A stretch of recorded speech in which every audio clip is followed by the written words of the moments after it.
Good evening. So glad to have you with us tonight. We are just getting word that the Joe Biden and Kamala Harris campaign tour bus will be in Yuma tomorrow. Still no exact details on the visit or if the candidates themselves will even be here, but you can count on News 11 for coverage. Meanwhile, the two made a campaign stop in Phoenix earlier today. Cindy McCain, widow of Senator John McCain, joined them during a tour of the American Indian Veterans National Memorial. Ms. McCain spoke at the virtual Democratic National Convention, recalling the relationship Biden and John McCain formed during their Senate careers.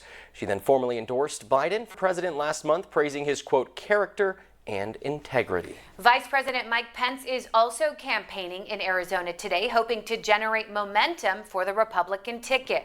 Both the Vice President and Second Lady tested negative for COVID-19 this morning. Pence met with the governor and met with the parents of Kayla Mueller. There is now a painting in her honor that will soon hang at the Arizona State Capitol. The humanitarian aid worker from Prescott was killed by ISIS in 2015.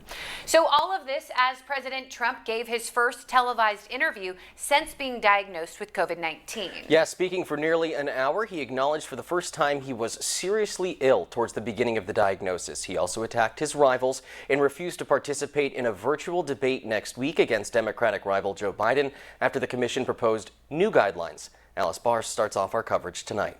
And then they cut you off whenever they want. In his first televised interview since testing positive for COVID-19, President Trump today refusing to participate in a virtual debate against Joe Biden next week.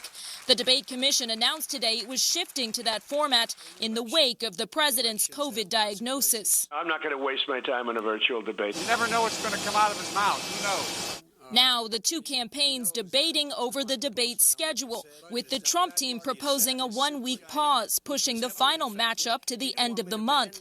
Biden's campaign saying the president's erratic behavior does not allow him to rewrite the calendar. In a freewheeling interview with Fox Business News, President Trump also downplaying his illness that required 3 nights in the hospital, 2 rounds of supplemental oxygen, and a combination of experimental drugs. I didn't even have to go in, frankly. I think it would have gone away by itself.